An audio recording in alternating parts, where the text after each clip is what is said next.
Start. Very good morning, boys and girls.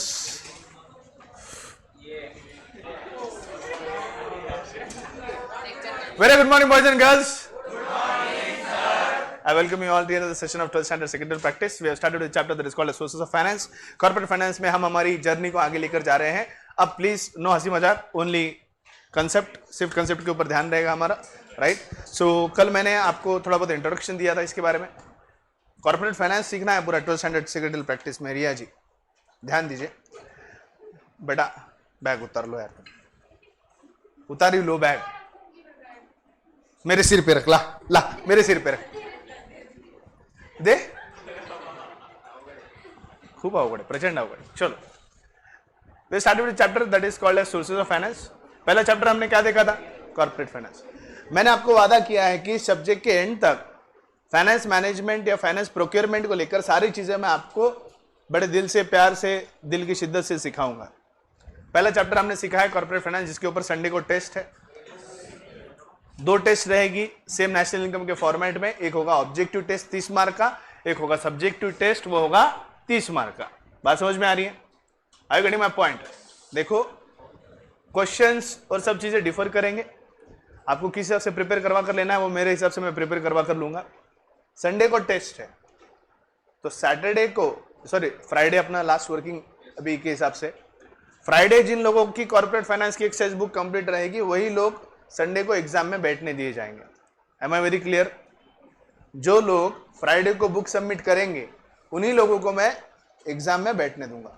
Objective paper रहेगा 30 mark का और subjective रहेगा 30 मार्क का. पहले मैं 50 मार्क्स में ये सब चीजें इंक्लूड करता था, लेकिन that is not the scenario with your batch, क्योंकि 8 अलग अलग बीट के ऑब्जेक्टिव्स हैं.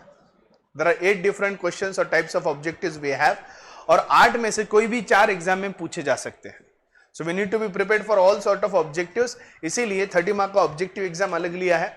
और जितना बेटा लड़की धोखा देने पे दिल में दर्द नहीं होता ना, मुद्दा क्या है, जितना लड़की धोखा देने पे, वो बोलते ना क्या, मेरा दिल जिस दिल पे फिदा है, मेरा दिल जिस दिल पे फिदा है, एक बेवफा है, एक बेवफा है. तो मुद्दे की बात ये समझो कि जितना लड़की धोखा देने पे, धोने पे लड़की धोने पे नहीं, लड़की धोखा देने पे जितना दुख नहीं होता ना बेटा, उससे ज्यादा दुख होता है जब ऑब्जेक्टिव में एक मार जाता है. समझे? सी एग्जाम्पल्स भी, लाइक क्रिएटिविटी बोलते हैं इंसान की. इसमें दर्द हुआ ना अंदर तक, ऐसे, हाँ अंदर तक आना चाहिए, चुभना चाहिए ऐसे, जैसे वो चुभता है ना, ऐसा ऐसे अंदर तक चुभना चाहिए. तो जितना प्यार में धोखे से दर्द नहीं होता बेटा, उतना ज्यादा दर्द होता है ऑब्जेक्टिव में मार्क जाने से. तो इसीलिए आनंद भैया, प्यार एक धोखा है. ऑब्जेक्टिव्स के ऊपर ध्यान दो, मार्क कटने नहीं चले. ऑब्जेक्टिव्स पे ध्यान दो, ऑब्जेक्टिव्स पे ध्यान दीजिए, क्योंकि ऑब्जेक्टिव की एग्जाम है आपकी 30 मार्क की. समझे क्या? समझे ना? क्या समझे? ऑब्जेक्टिव पे ध्यान दो. हाँ, ऑब्जेक्टिव पे ध्यान दो, क्योंकि प्यार में जितना दर्द नहीं, उससे ज्यादा दर्द तब होगा जब ऑब्जेक्टिव में एक मार्क जाएगा. ऑब्जेक्टिव में मार्क नहीं जाने चाहिए. You should not lose marks in objective at any cost. Silly mistake, not at all welcomed, not at all welcomed. You compulsorily have 16 to 20 marks of objective. You surely have to score 100% mark in question number 1. You have to score at any cost if you have to score good marks in final. फिर तुम मेरे पास तो झगड़ लिए और लोगों के पास तो जाके झगड़ेंगे नहीं, मेरे को मार्क कमी क्यों दिए, मैंने तो पूरा लिखा, मैंने तो ज्यादा लिखा. कुछ नहीं होता. एग्जामिनर के पास जब पेपर जाएगा ना श्रवणी, वहां पे पहले वो ऑब्जेक्टिव देखेगा. तुमने ऑब्जेक्टिव में 100% मार्क्स स्कोर नहीं किए, वहीं 2-4 मार्क कट हो गए, तो फिर आगे हर क्वेश्चन में मार्क कट होते जाएंगे. There is no particular excuse there. आपका पहला इंप्रेशन ही क्वेश्चन नंबर 1 से है. पहला इंप्रेशन किससे है? क्वेश्चन नंबर 1 से. अब जो स्टूडेंट ऑब्जेक्टिव के 16 मार्क में से 10 मार्क ले रहा है, 6 मार्क ले रहा है, 7 मार्क ले रहा है, वो एग्जामिनर का इंप्रेशन कैसा होता है? पहले इतू से तो पैसा देता उसको, 5 रुपए में उसको तुम्हारे वो 15-20 पेज का आंसर का वो पूरा सप्लीमेंट चेक करना है. Do you think he has that much of patience? Objective देखेगा, ऑब्जेक्टिव में आपकी 30-40% मार्क कट हो गए, आगे हर क्वेश्चन को 4 में से 3, 4 में से 2, 4 में से 1, 1.5 ऐसा मार देगा. किसको झगड़ोगे, कैसे झगड़ोगे? मुझे तो बोल दिया, वहां जाके तो अपन झगड़ने से रहे. इसलिए बोल रहा हूं कि ऑब्जेक्टिव चुभना चाहिए. ऑब्जेक्टिव चुभना चाहिए। तो आनंद भैया क्या करो ठीक से, ऑब्जेक्टिव ठीक से करो। कल मैंने डिस्कशन शुरू किया था regarding corporate finance.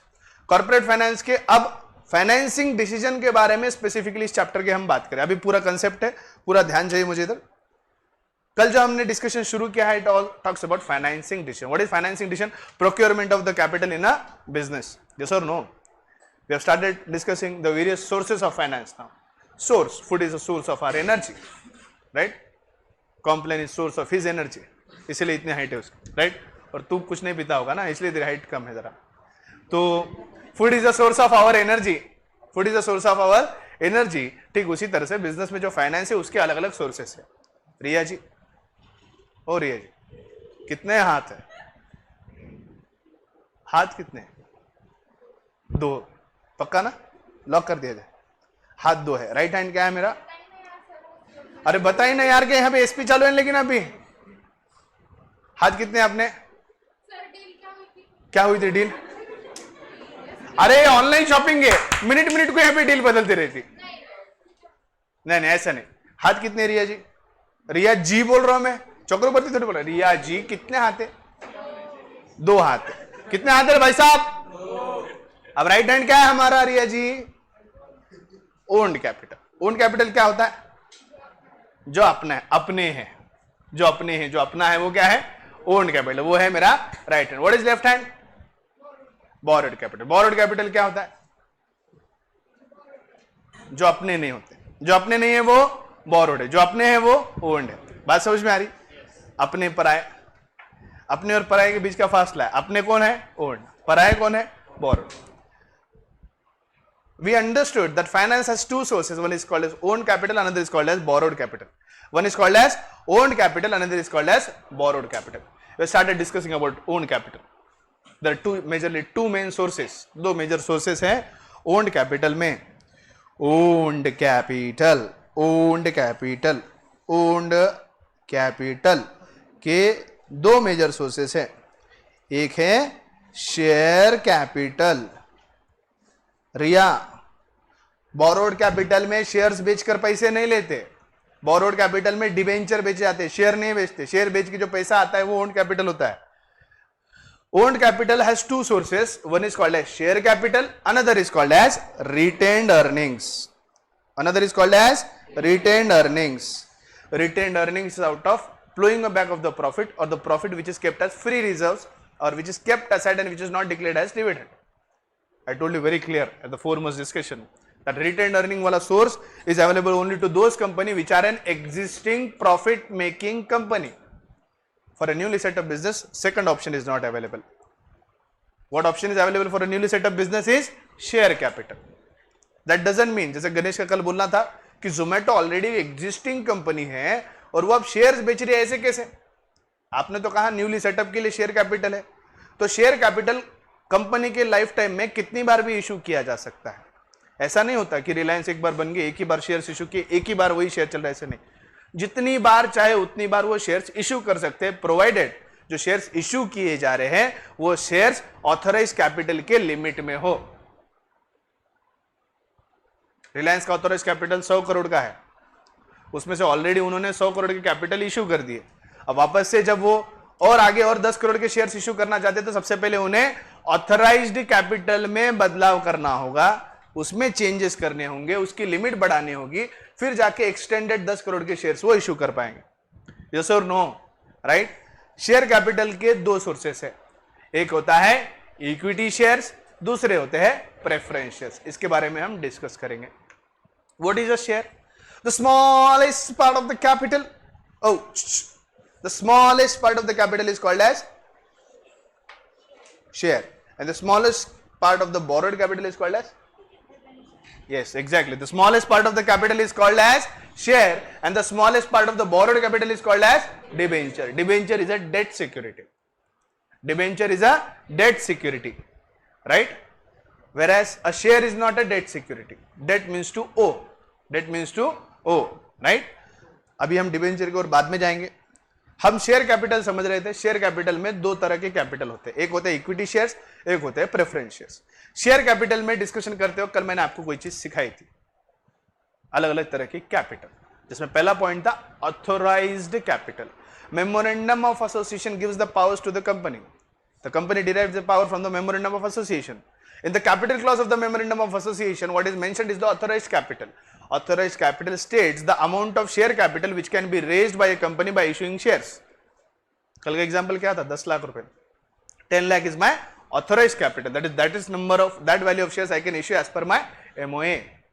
Out of the authorized capital, the shares which are issued are called as issued capital. Is called as issued capital. Yes or no?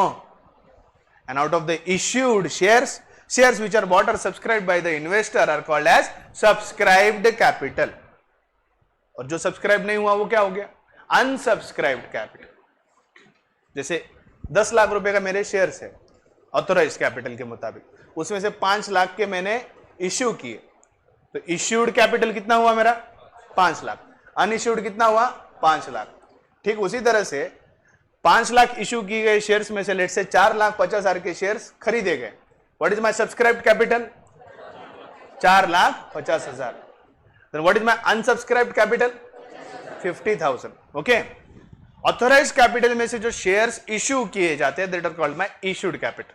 Out of the issued capital the capital which is actually bought और subscribed are called as subscribed capital. Out of the subscribed capital what capital is मंगवाया by मंगवानी is called as called up capital, and capital which is not called up is called as uncalled capital. Out of the called up capital, the capital on which the money is being paid, on the calls on which the money is paid by the buyer of the shares is called as paid up capital. And out of the called up capital, money on shares which is not being paid by the investor is called as unpaid capital. Are we clear with all the terms? किसी कोई doubt है यहां तक? नहीं है ना? चलो फिर आगे शुरू करते हैं आज का डिस्कशन. दैट इज शेयर का हमने ये इंट्रोडक्शन देख लिया. इंट्रोडक्शन कंप्लीट किया क्या? Did we read the introduction also? Right. अब बेटा कंपनी क्या करती है? शेयर कैपिटल के द्वारा ओन कैपिटल को रेज करती है. ओन कैपिटल को रेज करने के लिए 2 तरीके होते हैं. ओन कैपिटल को रेज करने के, शेयर कैपिटल के द्वारा रेज करने के 2 तरीके. एक तो इक्विटी शेयर्स, दूसरा प्रेफरेंस शेयर्स. इसके बारे में कल हमने और डिस्कस किया था कि face value. What is face value? Face value is the value which is mentioned on the share certificate और the actual value as is mentioned in the authorised capital. Authorised capital का भी जब division होगा तो share की face value mention होती है, वही वैल्यू शेयर सर्टिफिकेट पे आती है. But what is issue value? What is issue value? Issue value is that value at which the shares are issued by the company. Yes or no? कल इसके ऊपर भी मैंने डिस्कशन किया. When issue price is greater than the face value, when the issue value is greater than the face value, the shares are assumed to be issued at, the shares are not assumed, the shares are issued at premium. When issue value is equal to face value, the shares are issued at par. When issue value is less than face value, then the shares are issued at discount. Yes or no? आया ना? ये जितने terms मैं बताते जा रहा हूं पीछे कहीं तो नोटबुक में लिखते चलो, बाद में इसका रेफरेंस आएगा तो समझ में नहीं आएगा क्या चल रहा है सब. ठीक है. अब हम आज डिस्कस करेंगे फीचर्स. फीचर्स के बाद ये पॉइंट कंप्लीट करूंगा. 10-12 पॉइंट है इसके अंदर फीचर्स के, शेयर्स के. ये कंप्लीट करने के बाद आपको बताऊंगा कि एग्जैक्टली इक्विटी शेयर्स और प्रेफरेंस शेयर्स के बीच का फासला क्या है. ये फासला कंप्लीट करके एसपी का लेक्चर हम एंड करेंगे. Starting with the first point, features of shares. First point, meaning. What is the share? How do we define share? The smallest part of the capital is called as shares. Companies act में ही बता दिया definition. What is the meaning of share? The smallest part of the capital is called as share. 1,000 crore के capital में 1,000 रुपए का share is the smallest part of that particular share capital. So what is share? Share is the smallest part of capital. Right? Share is the smallest unit of the total share capital of the company. 10 lakh का छोटा unit, एक single unit क्या है? 100 रुपए. And every small unit और small value of the entire capital is called as share. Are we okay? Next point, ownership. The person who buys the shares of the company or who owns these shares is called as shareholder. क्या बोलते हैं हम उसे? It shows the ownership of the shareholder in the company. To be very precise, there is a little bit difference between member and a shareholder. This point of confusion for most of the students, but don't be confused as you are my student. You should be very clear between the difference between a shareholder and a member. Member is one who is the owner of the company, and member are compulsorily the equity shareholders. Members are compulsorily the equity shareholders. Equity shareholders are the members as well as the owner of the company. Preference sharehold करने वाले holders are called as preference shareholders. Preference shareholders are the member, but they are not the owner of the company, because preference share capital in India is a redeemable capital and not a permanent source of capital. Are you getting my point? Are you getting my point? Who are the real owners of the company? Equity shareholders. And every other, अभी हम bifurcation नहीं देख रहे, अभी ownership की बात कर रहे हैं. Now we are not going into bifurcation. I'll come to bifurcation after the features discussion. Company shares issue करता है. इशू किए गए शेयर जो व्यक्ति खरीदता है, who holds that share is called as shareholder. Reliance company ने कुछ शेयर्स इशू किए और वो हमारे मंगवानी जी ने मांग कर कर खरीद लिए. He demanded those shares and he bought those shares.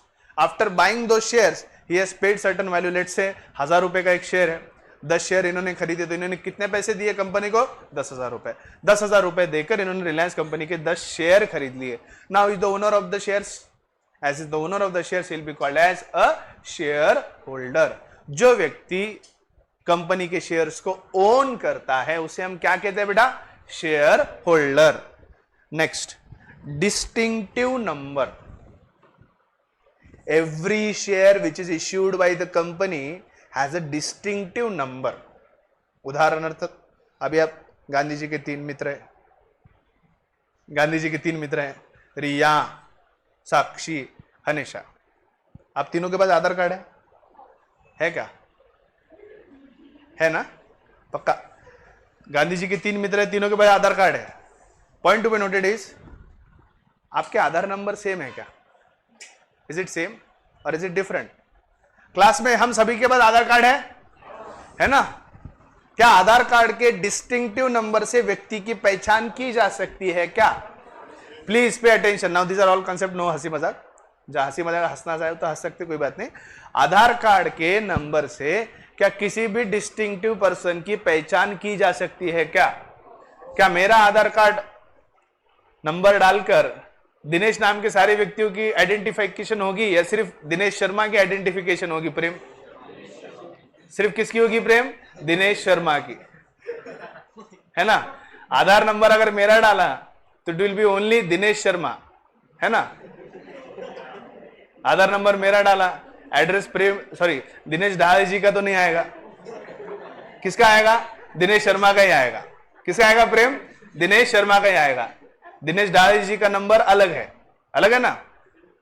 तो उनका आधार नंबर अलग है, मेरा आधार नंबर अलग है, इसलिए डिस्टिंक्टिव पर्सन्स है. Don't confuse. इसीलिए क्या है? डिस्टिंक्टिव पर्सन्स है. The point two be noted here is every person has a distinctive Aadhaar number. क्या किसी भी व्यक्ति, हमारे भारत में 137 करोड़ लोग हैं. ये तो अच्छी बात है कि इनके पिताजी का और मेरा नाम एक जैसा है, लेकिन हम दोनों ही थोड़े दिनेश हैं. करोड़ों ऐसे दिनेश होंगे पूरे इंडिया में, करोड़ों ऐसे दिनेश होंगे. लेकिन शेट्टी एक ही है, तेरे जैसा कोई नहीं. करोड़ों ऐसे दिनेश हो सकते हैं, है ना? जैसे भी वो पॉपुलेशन का हमने सेंसस देखा था कि दुनिया में कितने करोड़, कौन सा नाम था वो?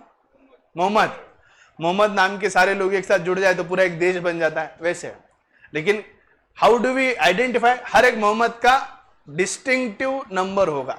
आधार नंबर जो है हमारे पास, सभी लोगों के पास आधार नंबर है नहीं है? क्या आप में से, हम में से किसी का आधार नंबर मैच करता है क्या? नहीं. हर किसी का डिस्टिंक्टिव आधार नंबर है. ठीक उसी तरह से कंपनी जितने भी शेयर्स इश्यू करती है उतने सभी शेयर्स के डिस्टिंक्टिव नंबर होते हैं. मेरे पास कुछ शेयर्स है तो मेरे पास जो शेयर्स रहेंगे उसका कोई डिस्टिंक्टिव नंबर रहेगा, अलग नंबर रहेगा. प्रेम के पास कुछ शेयर्स है तो प्रेम के पास जो शेयर्स रहेंगे उसके नंबर अलग रहेंगे. गणेश के पास कुछ शेयर्स है तो गणेश के पास जो शेयर्स रहेंगे उसके नंबर अलग रहेंगे. मेरे पास जो शेयर्स है, प्रेम के पास जो शेयर्स है, गणेश के पास जो शेयर्स है, हम सभी शेयर्स के नंबर एक जैसे नहीं होते. अगर नंबर सेम है तो इसका मतलब कंपनी 420 कर रही है. दैट मीन्स जितने भी number of shares company issue करेंगी उन सारे शेयर्स के लिए एक आइडेंटिकल नंबर दिया जाता है। आइडेंटिकल मतलब जो डिफरेंट होगा, हर एक शेयर का अपना नंबर होगा जिसे हम डिस्टिंक्टिव नंबर कहते हैं। पॉइंट यहां पे खत्म होता है। Unless dematerialise each share has a distinctive number for identification, it is mentioned in the share certificate. Sir how do we know कि हमने जो शेयर्स खरीदे उसका डिस्टिंक्टिव नंबर क्या है? जैसे मैंने आपको बताया, कंपनी शेयर्स इशू करती है, शेयर्स इशू कर से आपसे पैसे लेती है, पैसे लेने के बाद आप उस शेयर के ओनर है। ये कैसे प्रूव होगा? With the document of title. Document of title, property होती है, उसकी रजिस्ट्री होती है, that registry is a document of title. मेरे पास BMW गाड़ी है, how do I prove that I am the owner of that BMW? I have that RC card, registration card. Vehicle registration card is a document of title which proves the ownership of mine on that particular vehicle. Yes or no? ठीक उसी तरह से property papers, registry papers proves the ownership of that particular person on that particular property. हाँ या ना? अब ठीक उसी तरह से how do you prove your ownership on the shares of the company? With the help of share certificate. Company shares issue करती है, आप बदले में पैसे देते हो। बदले में आपकी टाइटल को प्रूव करने के लिए हर कंपनी अपने शेयर होल्डर को शेयर सर्टिफिकेट इश्यू करता है। और शेयर सर्टिफिकेट में मान लो मैंने 10 शेयर्स खरीदे हैं, उसका सीरियल नंबर 1 to 10 है, K1, K2, K3, K4 till K10। K10 तक ये नंबर है, तो मेरा जो शेयर सर्टिफिकेट होगा उसके ऊपर ये सारे डिस्टिंक्टिव नंबर मेंशन किए जाएंगे।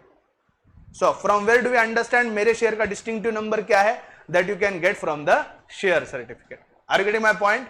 So share certificate is a document of title which proves the ownership of the shareholder holding the shares in the company. Are you getting my point? Are you getting my point? Right? Next, evidence of title. अभी बोल भी दिया मैंने, हाँ बोलो।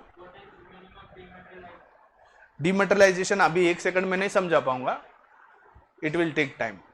It will take time. अभी ये गणेश बैठे बैठे मोबाइल पे शेयर्स खरीदता है, ये प्रेम खरीदता है, मैं खरीदता हूं, और कौन खरीदता है क्लास में? मोबाइल पे बैठे बैठे शेयर्स। हम तीनों तो खरीदते हैं, बैठे बैठे शेयर्स खरीदते हैं। कैसे खरीदते रे प्रेम? कैसे खरीदता है shares? How do you by shares of the company? App से डायरेक्ट। तू कैसे खरीदता है? ऐप से। मैं भी ऐप से ही खरीदता हूं। तो बेटा पहले ऐसा शेयर मार्केट नहीं था, पहले हर चीज फिजिकली हुआ करती थी। वहां पे दलाल स्ट्रीट में जब बॉम्बे स्टॉक एक्सचेंज है, वहां पे लाखों, जो आपने 92 का स्कैम अगर देखोगे, वहां जाकर बोली लगाई जाती थी। जॉबर का काम ही होता था बोली लगाना, शेयर्स खरीदना, पट्टी लेना, रिसीट लेकर फिर बाद में शेयर्स को फिजिकली खरीदा जाता था। और सारा शेयर बाइंग और सेलिंग का प्रोसेस फिजिकली हुआ करता था। फिजिकली सब चीजें करना है तो लिमिटेशंस आता है ना, इन्वेस्टर के नंबर कम होंगे। अब जो परभनी में व्यक्ति जिसको शेयर खरीदना, वो हर बार मुंबई थोड़ी जाएगा शेयर्स खरीदने के लिए। शेयर में ट्रेडिंग तब बढ़ेगी जब घर बैठे बैठे मोबाइल पे कोई भी व्यक्ति शेयर्स खरीद सकता है। पहले जो शेयर्स की ट्रेडिंग हुआ करती थी स्टॉक एक्सचेंज पे, it was all in physical form. It was all in physical form. इस फिजिकल फॉर्म ऑफ ट्रेडिंग को जब ऑनलाइन प्लेटफॉर्म में कन्वर्ट किया गया है, that is called as dematerialisation process. Are you getting my point? जो online trading का जो सिस्टम हुआ करता था स्टॉक एक्सचेंज का, उसे ऑनलाइन फिजिकल फॉर्म का जो ट्रेडिंग प्रोसेस हुआ करता था, उस फिजिकल फॉर्म को जब ऑनलाइन में कन्वर्ट किया गया है, that physical process converted into online form is called as dematerialised trading. तो जब शेयर्स गणेश ने खरीदे हैं, प्रेम ने खरीदे हैं, मैंने खरीदे। गणेश, तेरे को कंपनी के शेयर सर्टिफिकेट आए क्या? कभी आए? तेरे को आए क्या पोस्ट से? मुझे भी नहीं आए। क्यों नहीं आए? क्योंकि share certificate are not issued in case of dematerialized trading. When you buy shares in the physical form, by filling up the form and doing the entire buying process physically by documenting or paperwork, then and then only you'll get a share certificate. Are you getting my point? ये फासला है, अलग अलग चीजें हैं जो हम समझ में आएंगे। ठीक है। Evidence of title. अरे सर ये कैसे है? तुम तो बाउंसर डाल दिए, अभी तो बोले शेयर सर्टिफिकेट है तो डॉक्यूमेंट ऑफ टाइटल है, इसके तुम तीनों के पास शेयर सर्टिफिकेट है, फिर तुम लोग कैसे प्रूव करोगे that you are the owner of the shares? How do you prove it? So उसके लिए डीमैट अकाउंट होता है। डीमैट अकाउंट होता है। जो ऑनलाइन ट्रेडिंग होती है ना, that online trading is through an account which is called as demat account. Demat क्यों नाम दिया आयुष शाह उसका? डीमटेरियलाइज्ड अकाउंट, इसीलिए डीमैट नाम दिया गया है। इसके ऊपर पूरा चैप्टर है, जो हमने फिजिकल ट्रेडिंग को ऑनलाइन ट्रेडिंग में कन्वर्ट किया है ना, इस पूरे कंसेप्ट के ऊपर आपको एक चैप्टर है एसपी में, इसी 12th स्टैंडर्ड के सिलेबस में है। जब हम ऑनलाइन बाइंग और सेलिंग ऑफ शेयर्स करते हैं, that is compulsorily through a demat account. You don't have to prove your ownership with a share certificate if you are dealing online. Your demat account will show आपके पास कौन से shares है, कौन से shares नहीं है। आपका अगर आपने रिलायंस के शेयर्स खरीदे हैं तो आपके डीमैट अकाउंट में रिफ्लेक्ट होने चाहिए। अगर वो आपके डीमैट अकाउंट में रिफ्लेक्ट होते हैं, that means you are the owner of the shares. Title can be proved with the shares being reflected in your demat account. If the shares are not reflecting in your demat account, that means you have not bought the shares. But if you have done the buying of the securities in the physical form, the title or evidence of title is compulsorily share certificate. Are you getting my point?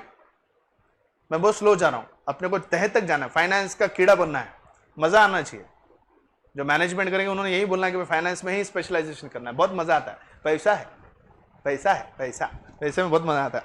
Evidence of title, अब समझने की कोशिश करिए। आज भी भारत में दो प्रकार से ट्रेडिंग ऑफ सिक्योरिटीज होती है, एक होती है फिजिकल फॉर्म में, दूसरी होती है डीमैटेरियलाइज्ड ऑनलाइन फॉर्म में। डीमैट ट्रेडिंग बहुत कॉमन हो चुकी है, लेकिन आज भी हमारे पास जो प्राइवेट कंपनियां होती है, अब प्राइवेट कंपनी जो है, प्राइवेट कंपनी तो शेयर पब्लिक को इशू कर सकती है कि नहीं कर सकती है? A private limited company can not issue it shares to general public. वो प्राइवेट प्लेसमेंट के द्वारा कुछ चुनिंदा लोगों को ही शेयर्स इशू करने वाले हैं, तो उनको सिस्टम ऑनलाइन करने की जरूरत है क्या? नहीं। तो प्राइवेट शेयर्स, प्राइवेट कंपनी अपने शेयर्स फिजिकल फॉर्मेट में ही देते हैं। तो लेट से कोई प्राइवेट लिमिटेड कंपनी है, उसमें मैं शेयर्स होल्ड करता हूं 50% के, हाउ विल आई प्रूफ? क्योंकि वो ऑनलाइन में तो नहीं है। तो ऐसे केस में उस प्राइवेट कंपनी को मुझे क्या देना पड़ेगा? Share certificate. Are you getting my point? हाताची घडी तोंडावर बोट। A share certificate is issued by a company under its common seal. A share certificate issued by the company in its common seal. Common seal के अंदर जो है share certificate issue किया जाता है। Now, common seal is a signature or authentication of a document of a joint stock company will be done only by a common seal. I know, I hope common seal के बारे में हमने 11th में discuss किया था. What is a common seal? The stamp or signature of a company affixed on every document of the company is called as a common seal. So every share certificate will contain a common seal. Practicality. It is a document of title of the ownership of the shares. A share is not only a visible thing, it is shown by the share certificate or in the form of demat share. अगर आप online में हो तो कैसे दिखेगा आपका share? Demat account में reflect होगा, then you can prove the document, then you can prove the title of the shares. But if the trading is in physical form, then in that particular scenario, all private companies do not issue shares to general public. तो जितने भी private कंपनियां हमारे देश में हैं, वो compulsorily physical form के द्वारा ही शेयर्स को इशू करते हैं प्राइवेट लोगों को। तो उनको कंपलसरी क्या देना पड़ेगा? Share certificate. अपना बेटा पढ़ाने का तरीका डीप में रहता है। पढ़ाऊं ना डीप में कि शॉर्ट में पढ़ाऊं? झटपट पढ़ाऊं कि डीप जाए? डीप जाए। चलो देखते हैं शेयर सर्टिफिकेट दिखता कैसे है। कुछ नहीं, आपने स्कूल में जैसे सर्टिफिकेट वगैरह लिए होंगे ना, long jump, high jump, short jump लिए होंगे ना तुमने। लॉन्ग जंप, तेरे को लॉन्ग जंप में क्या खाली ऐसा पैर डालता हूँ तो ऐसे लॉन्ग जंप। हाँ सॉरी, तूने शॉर्ट जंप में लिया, तूने लॉन्ग जंप में लिया होगा, है ना? ओके।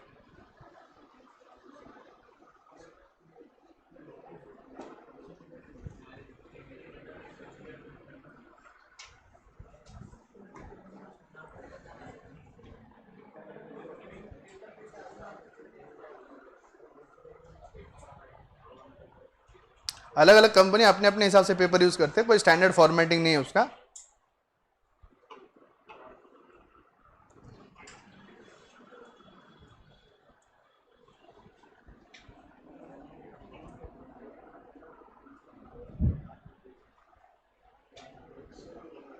चलो मिल गया एक शेयर सर्टिफिकेट। दिख रहा है क्या सबको? Clear? Anglo Belgian petroleum company, दिख रहा है शेयर्स का सर्टिफिकेट। अब ये शेयर सर्टिफिकेट है, एक सेकंड, ये शेयर वारंट है, सॉरी।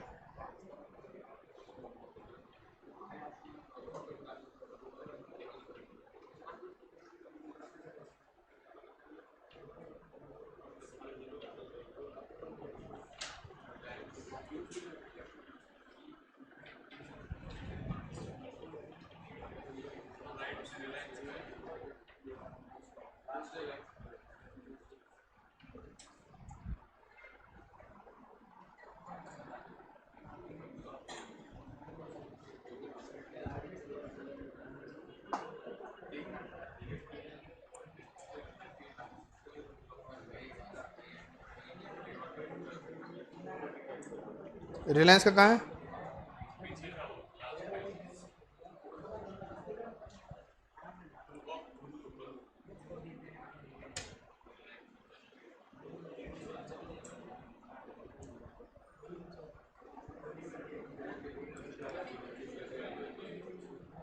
यस, डिबेंचर सर्टिफिकेट यहाँ।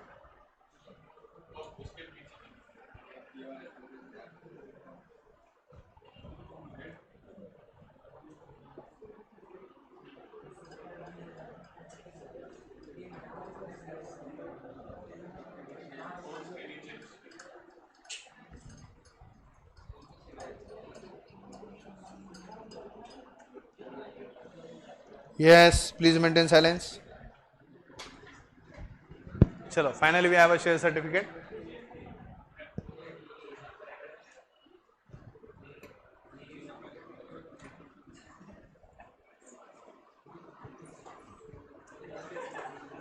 अरे रुक रे भाई,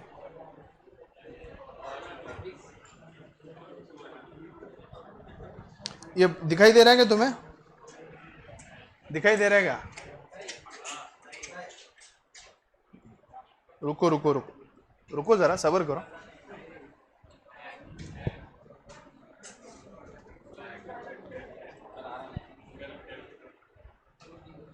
कल आ रहा नया, रुक जा जरा, चल जा बेटा 2 दिन।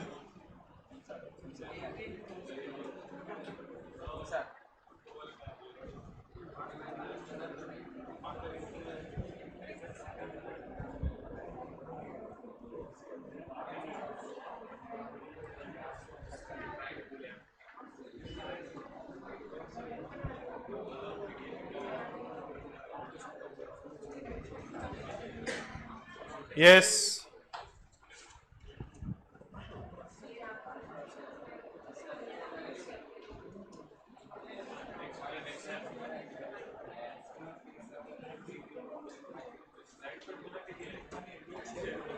शेयर है ही नहीं इसमें, क्या हो रहा है ये?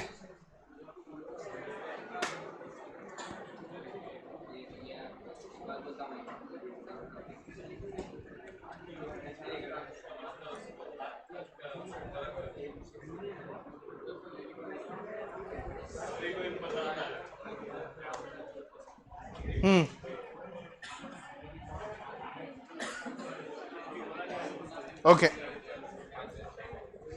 Please pay attention. अब यहाँ पे कंपनी का नाम क्या है? एक देखो, हर एक कंपनी का सर्टिफिकेट नंबर है ऊपर। The Reliance jute and industries limited incorporated and companies act, registered office इनका कहाँ पे, वो सब चीजें देंगे। This is to certify that the person named in the certificate. अब ये बीरर सर्टिफिकेट नेम क्या होगा? लेट फॉर एग्जाम्पल से Prem Dhadhe. This is to certify that Prem, पूरा नाम होगा, शॉर्ट नहीं होगा, प्रेम डी डाढ़े, और this person is a registered holder of within mentioned shares bearing the distinctive numbers herein. distinctive number her share का होगा तो नंबर भी उसके अंदर दिया जाएगा। specified in the company subject to the MOA of the association of the company and the amount endorsed hereon has been paid up on each shares. Equity shares each of ₹10. Amount on paid up share is 10. Now my question to you is, what is 10? Issue value या face value? Face value. The value which is mentioned on the share certificate is always the face value. देखो, registered folio number, register के कौन से folio कौन से page पे उसका लिखा हुआ है रिकॉर्ड, वो दिया गया है। Name of the holder miss Amy whatever, यहां पे क्या आएगा, master Prem D Dhadhe. Okay, number of share held कितने हैं, 37। नंबर ऑफ शेयर्स क्या है, 37। यहां देखो डिस्टिंक्टिव नंबर दिए, कौन से लॉट नंबर, 740 से लेके 776, दिख रहा है क्या, दिख रहा है क्या नंबर, 10927401002776, ये हो गया distinctive number. Given under the common seal of the company this, कौन से दिन पे खरीदा है, उस डे पे। मैनेजिंग डायरेक्टर और दो डायरेक्टर की और सेक्रेटरी की साइन लगती है शेयर सर्टिफिकेट। कितने लोगों की, 2 डायरेक्टर और एक सेक्रेटरी। नीड नॉट कंपलसरी कि मैनेजिंग डायरेक्टर हो तो अच्छी बात है, लेकिन 2 डायरेक्टर और एक सेक्रेटरी का साइन लगेगा। और साथ ही साथ ये लेफ्ट साइड में जो दिख रहा है ना सिक्का, that is nothing but the common seal of the company. Am I okay, समझ में आया शेयर सर्टिफिकेट कैसा है। जब फिजिकल फॉर्म में ट्रेडिंग होती है तो ऐसे शेयर सर्टिफिकेट इश्यू करने पड़ते हैं, right. Next point here to be noted is value of shares. I guess I have already taught this. The value mentioned on the share certificate is called as face value, and the value at which the shares are issued by the company are called as issue value. Yes or no? Issue value greater than face value, it is called as shares issued at premium. Issue value equal to face value, then it is shares issued at par. Issue value less than face value, the shares are issued at discount. Yes or no? Value of the shares, each share has a value expressed in terms of money. There may be face value. The value is also written on the share certificate and mentioned in the MOA in the authorized capital. जब authorized capital 10 lakh होगा तो वहां लिखा होगा the authorized capital, the capital of rupees 10 lakh rupees of the company is divided into small share of rupees 100 each, और बाहर लिखा होगा 10 लाख। तो वहां पे वैल्यू दी गई होगी एक शेयर की, जो वैल्यू MOA के authorized capital clause में दी गई है, authorized capital में दी गई है capital clause के, जो वैल्यू शेयर सर्टिफिकेट पे दी गई है that is the face value. लेकिन जिस दाम पे शेयर बेचे जाते हैं they are called as issue value. Issue price is the price at which the company sells its shares. Am I okay? Market value, now there is one more concept, I go market value. Face value समझाया, issue value समझाया, market value कुछ तो नया दिख रहा sir, तो क्या कर रहे हो सर, तुम नहीं पढ़ा रहे हो ठीक से।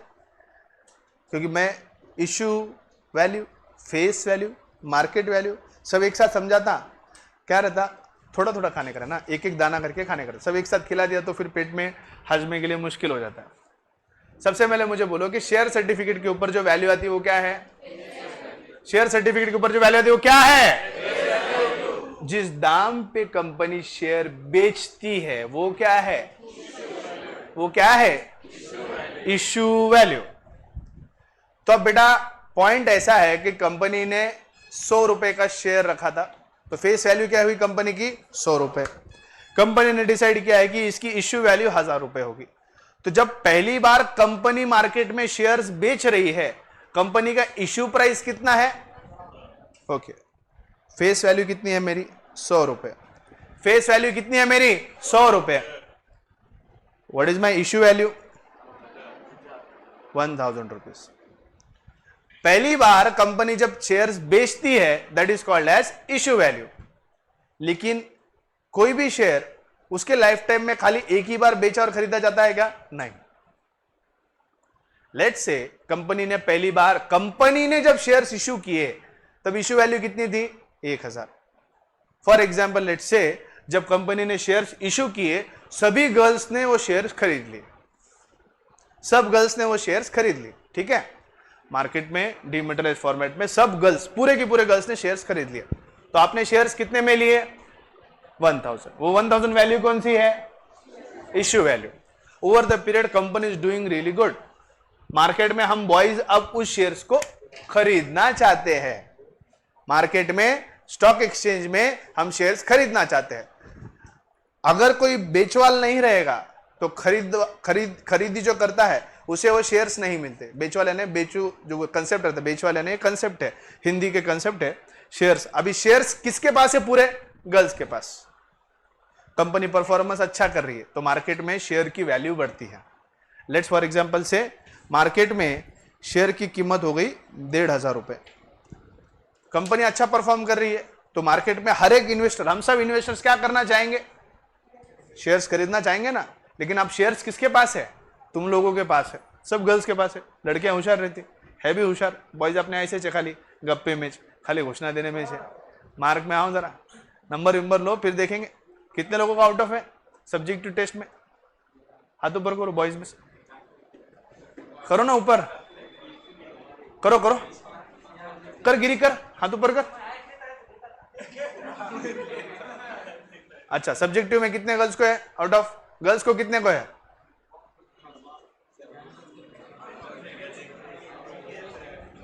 ऐसा इज्जत का भाजीपाला हुआ ना, ऐसे आग लगनी चाहिए अंदर से। ऐसे सब के सब बॉयज को 30 मार्क पूरे, सब हर एग्जाम में 30 में 30 लो, हर एग्जाम के बाद पार्टी देगा मैं। मेरे को माला में जरूरत नहीं पड़ती, वो बात अलग है, कॉन्फिडेंस है। I have that much of confidence on my boys. अब बेटा पूरे के पूरे शेयर्स किसके पास है? गर्ल्स के पास। गर्ल्स होशियार है, गर्ल्स ने तो शेयर्स खरीद ली। आपने को थोड़ा लेट ध्यान में आया, कंपनी अच्छी है, कंपनी का परफॉर्मेंस अच्छा है, कंपनी के शेयर्स खरीदने चाहिए। Now everyone is demanding shares, हर कोई बाय का कॉन्ट्रैक्ट डाल रहा है।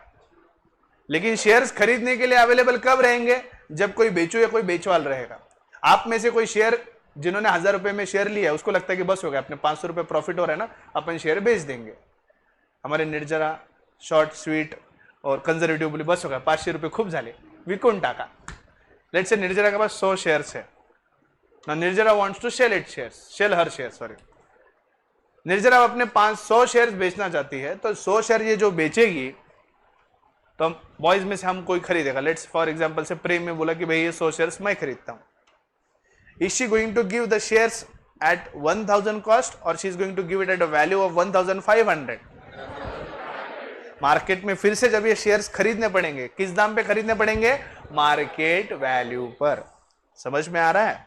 जब शेयर्स पहली बार इश्यू किए जाते हैं, they are issued at issue value, but when shares are re again traded, purchase repurchase, purchase repurchase, purchase repurchase, वो परचेजिंग रीपरचेसिंग जो मार्केट में रोजाना होते रहता है, that is always on market value. Market value is the day to day value of the shares on the stock exchange. सुबह दाम अलग रहता है, घंटे भर में अलग रहता है, शाम तक क्लोजिंग में अलग रहता है, कल सुबह वापस अलग हो जाता है। तो it keeps on changing in the market as per the demand and supply of the securities in the market. क्योंकि कंपनी अच्छी है, परफॉर्मेंस अच्छा है, तो मार्केट में उसका दाम बड़ा है। ये लेट से लड़कियां होशियार के लेके भोंदू रहेगी। लड़कियों ने शेयर्स तो सब खरीद लिए। अब खरीदने के बाद कंपनी चल तो नहीं रही, चलते चलते चल रही है, बस गुजारा हो रहा है।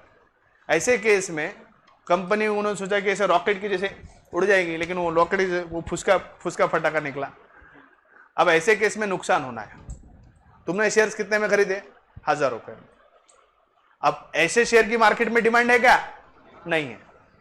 अब निर्जरा बोल रही है, अब कितने दिन संभालेंगे, बेच देंगे, 100 शेयर्स मुझे बेचना है। अब मार्केट में इसकी वैल्यू ज्यादा होगी या कम होगी? कम होगी। तो लेट्स फॉर एग्जांपल से मार्केट में इसकी वैल्यू 700 रुपए है। कितनी है? 700 रुपए। अल्टीमेटली अगर निर्जरा को शेयर बेचना है तो शेयर्स कितने में बेचने पड़ेंगे? कितने में बेचने पड़ेंगे? सो इससे एक बात प्रूव होती है क्या? इससे एक बात दिमाग में फिट बैठाना, बहुत फिट और क्लियर और साफ, मार्केट वैल्यू जरूरी नहीं हमेशा इश्यू वैल्यू से ज्यादा हो। It can be greater than, it can be less than, depending upon the demand of the securities in the market. Are you getting my point? Market में security के demand के मुताबिक मार्केट वैल्यू होती है।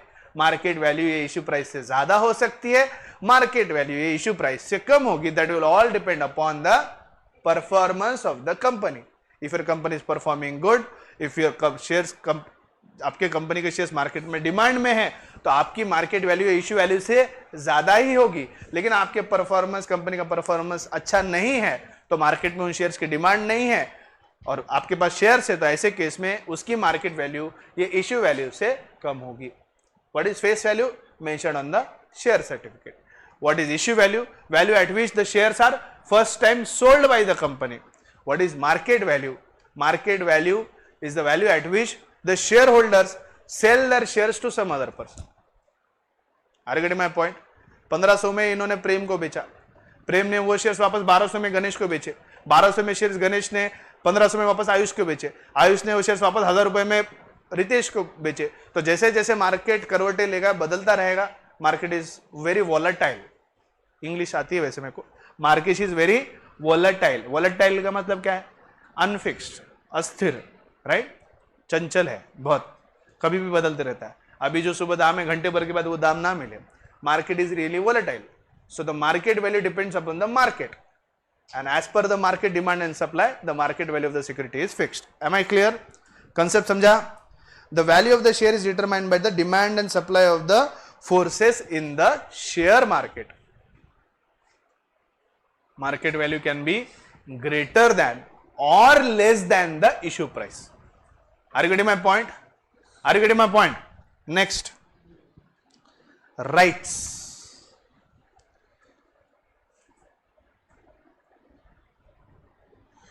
सबसे कॉमन राइट जो दिया जाता है that is voting right. Who the owner of the bungalow?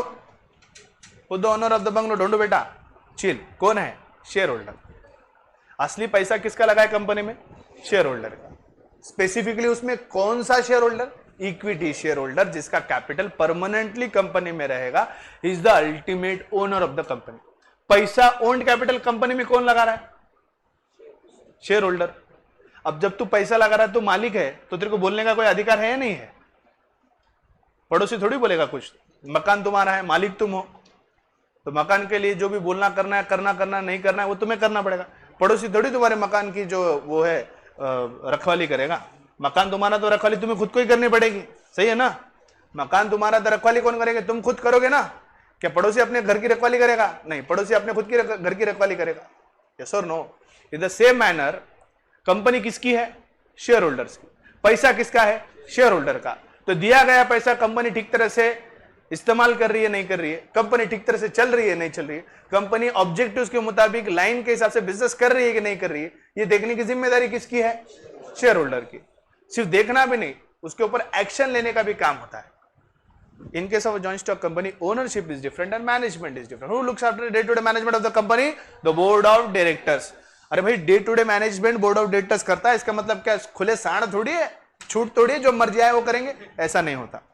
Ultimately we have seen in company meetings, दो तरह की मीटिंग होती है। एक होती है बोर्ड मीटिंग, दूसरी होती है annual general meeting. Whatever decisions are taken in the board meeting have to be passed by a resolution in the annual general meeting. If decisions are not passed by a resolution in the annual general meeting, the decisions of the board of directors are cancelled.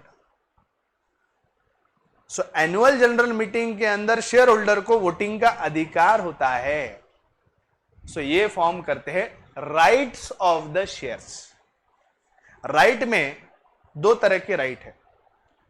Right to vote, हमारे भारत के संविधान के द्वारा अलग अलग तरह के rights दिए गए। कोई बता सकता है what are the different voting rights given by the constitution? General knowledge बताओ। पूरे राइट्स, अभिव्यक्ति की आजादी तो सबसे पहले है ना विष्णु? राइट टू स्पीच, तारे,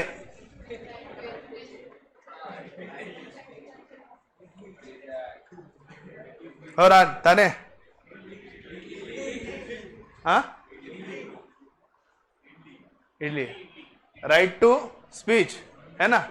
2 दिन खाना नहीं दिए बोले सर को। बोलो बोलो। राइट टू एजुकेशन, हाँ, जनरल नॉलेज, हाथ ऊपर करके जवाब दो। Right to information, right to speech, right to education, right to information, बताओ। हाँ, बेसिक फैसिलिटी ऐसा कोई राइट नहीं है। ऐसा एग्जैक्ट वर्ड ही चाहिए ना। राइट टू स्पीच में आ गया हो। राइट टू फूड, क्या आप कहीं भी राइट, क्या राइट टू फूड बोले? और कोई बताएगा? राइट टू इक्वालिटी, और क्या है? हाँ,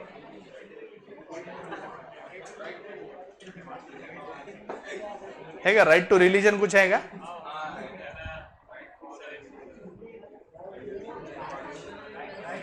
हाँ, कॉन्स्टिट्यूशनल रेमेडीज, और कुछ?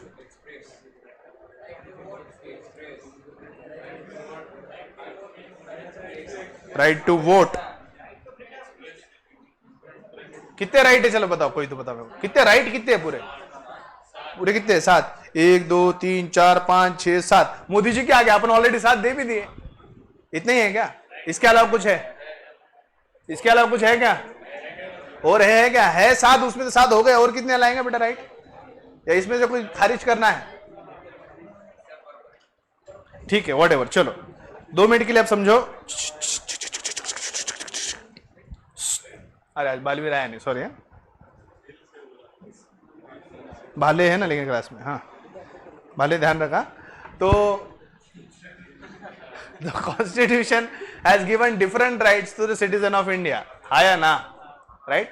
ठीक उसी तरह से ओनर कौन है? Share holder. Share holder owner होने के बतौर उन्हें भी कुछ राइट दिए जाते हैं।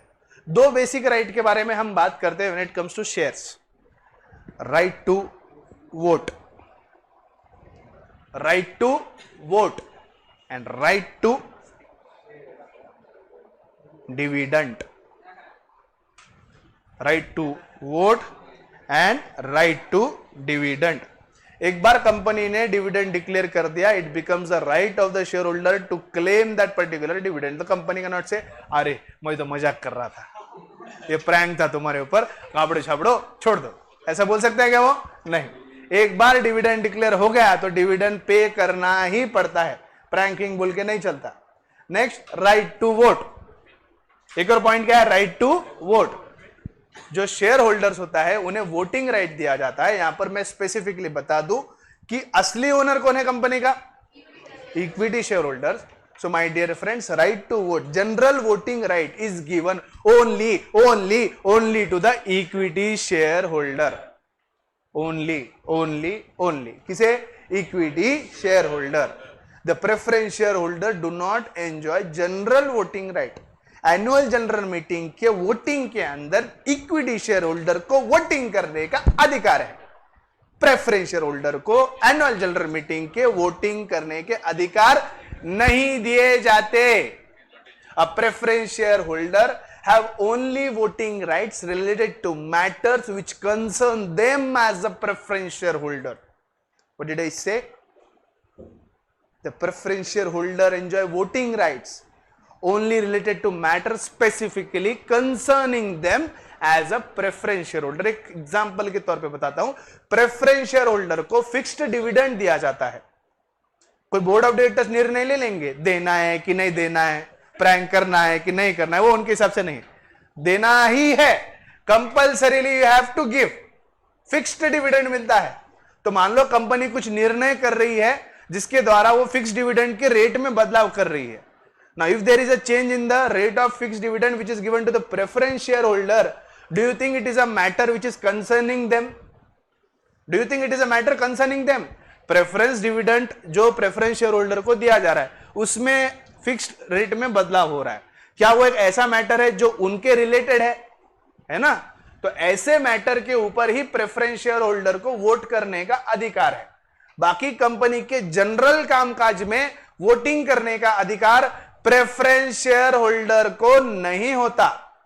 General voting right is only given to the equity share holder, only to equity share holder. Right to vote differential किया जाएगा, जब मैं आगे पढ़ाऊंगा उसमें और बताऊंगा। एंड राइट टू डिविडेंड, ये दोनों को भी है, इक्विटी शेयर होल्डर को भी है, प्रेफरेंस शेयर होल्डर को भी है। प्रेफरेंस शेयर के केस में फिक्स डिविडेंड होता है तो उतना मिलेगा ही, लेकिन इक्विटी शेयर्स के अंदर फिक्स नहीं होता। It is at the will of the board of directors. Board of directors ने डिविडेंड डिक्लेयर किया, बाद में बोले प्रैंक किया, तो बोले नहीं जमता। एक बार डिविडेंड डिक्लेयर हो गया, you have to pay that dividend because it is a right to dividend of every share holder. Am I clear? पानी पिलाओ यार कोई तो गरीब आदमी को।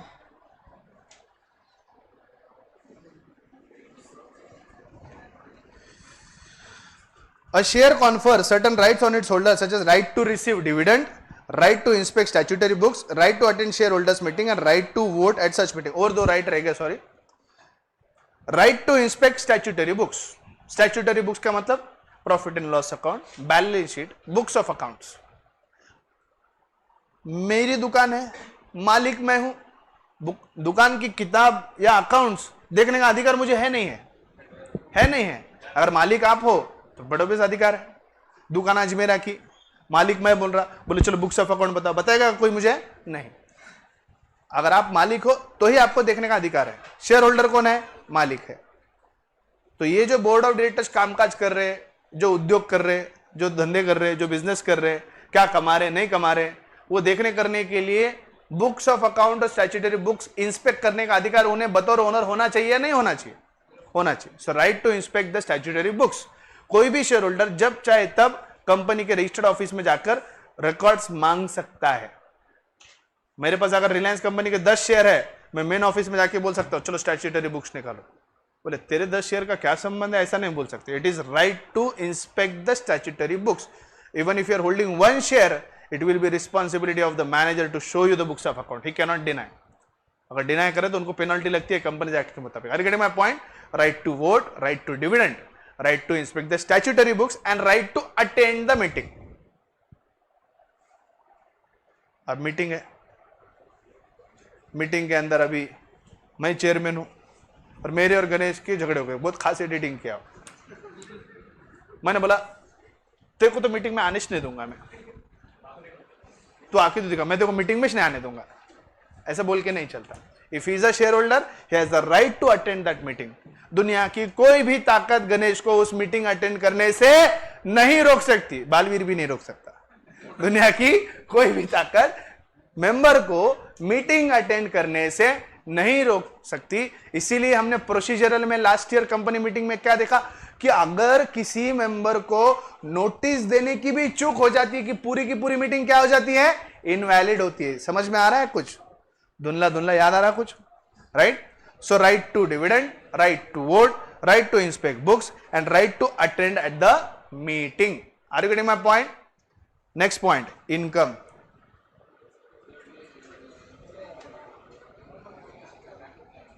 दस पॉइंट कंप्लीट करूंगा। 10वीं तक नहीं आऊंगा मैं, 9वीं तक ही आना पड़ेगा। 10वां पॉइंट कल होगा।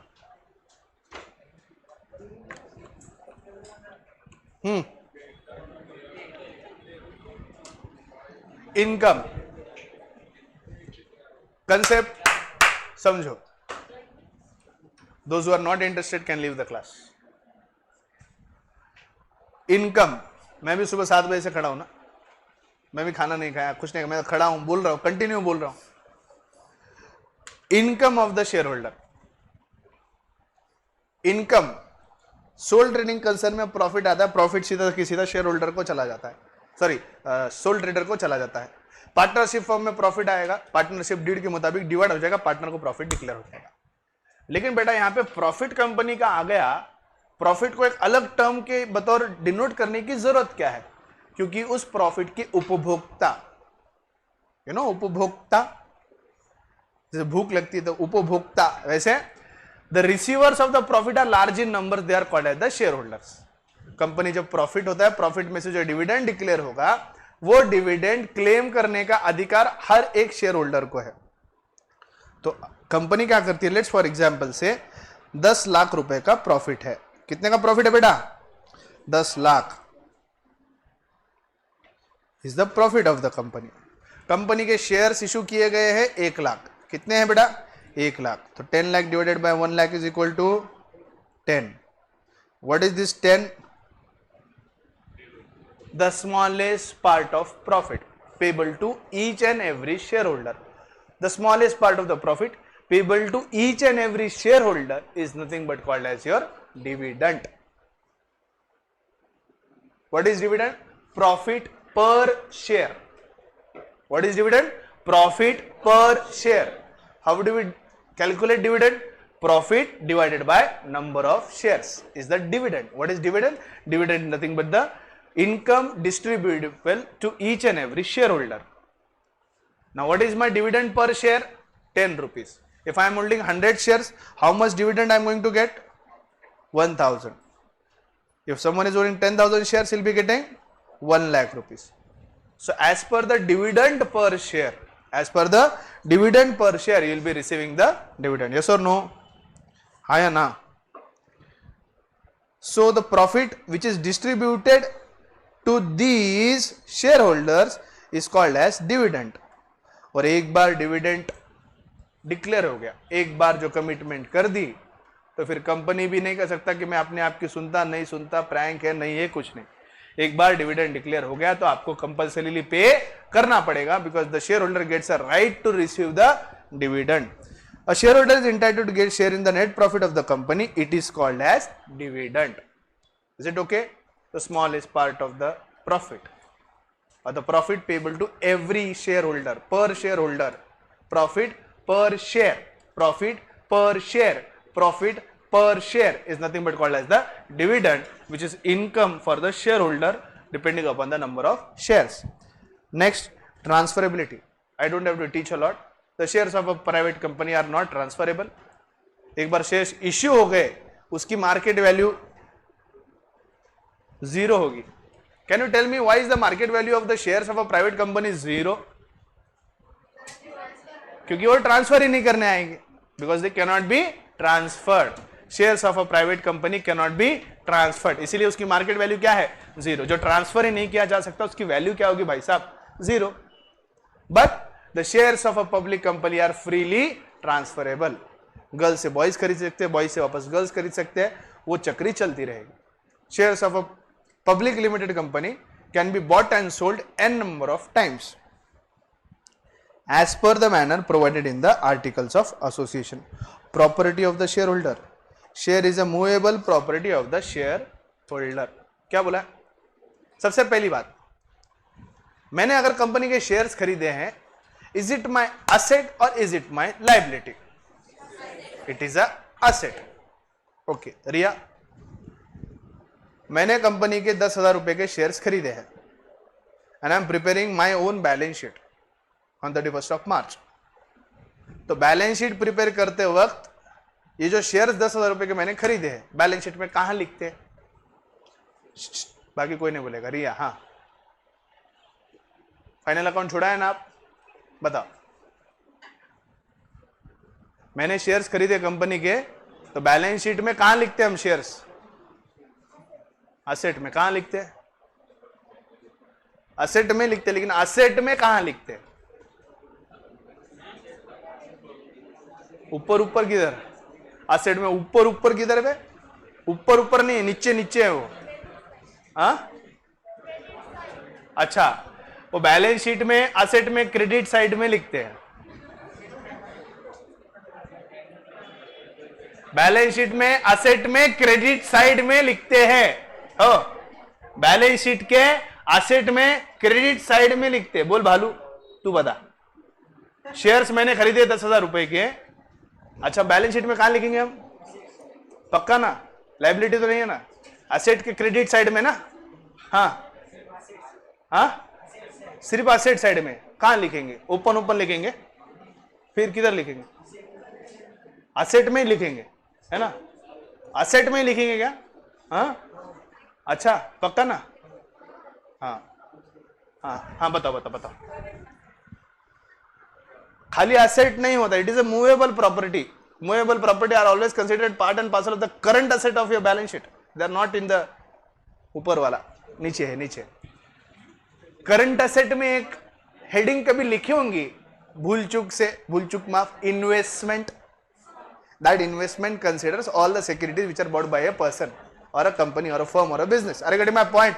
बैलेंस शीट के क्रेडिट साइड में, असेट के साइड में, नीचे की तरफ करंट असेट होते हैं। उस करंट असेट में एक हेडिंग होता है इन्वेस्टमेंट। उस इन्वेस्टमेंट के अंदर जो जो सिक्योरिटीज आपने परचेज की है, उन सभी सिक्योरिटीज का ब्यौरा दिया जाता है। Are you getting my point? Share certificate, मैंने शेयर्स खरीदे हैं फिजिकल फॉर्म में। How do I prove my ownership? With the share certificate. Shares are movable, it's a movable property. मैं अगर शेयर सर्टिफिकेट किसी को ट्रांसफर कर दूं, लेट्स से हर्ष को मेरे शेयर्स ट्रांसफर कर दूं, तो my share certificate will be transferred to Harsh. I just have to transfer the share certificate in his name. So it is a movable property. Immovable है क्या? नहीं। Only land is immovable property, क्योंकि जमीन हिलाई नहीं जा सकती, right? Rest all properties are movable property. That's all for SP for today. I'll start with economics sharp at 12:30. जिसे कुछ खाना पीना है खा लो, जब तक मैं गाने बजा रहा हूँ, बैठ रहा हूँ यहाँ पे। 12:30 को शार्प इकोनॉमिक्स चालू करूंगा, 12:30 से 1:30। Thank you so much.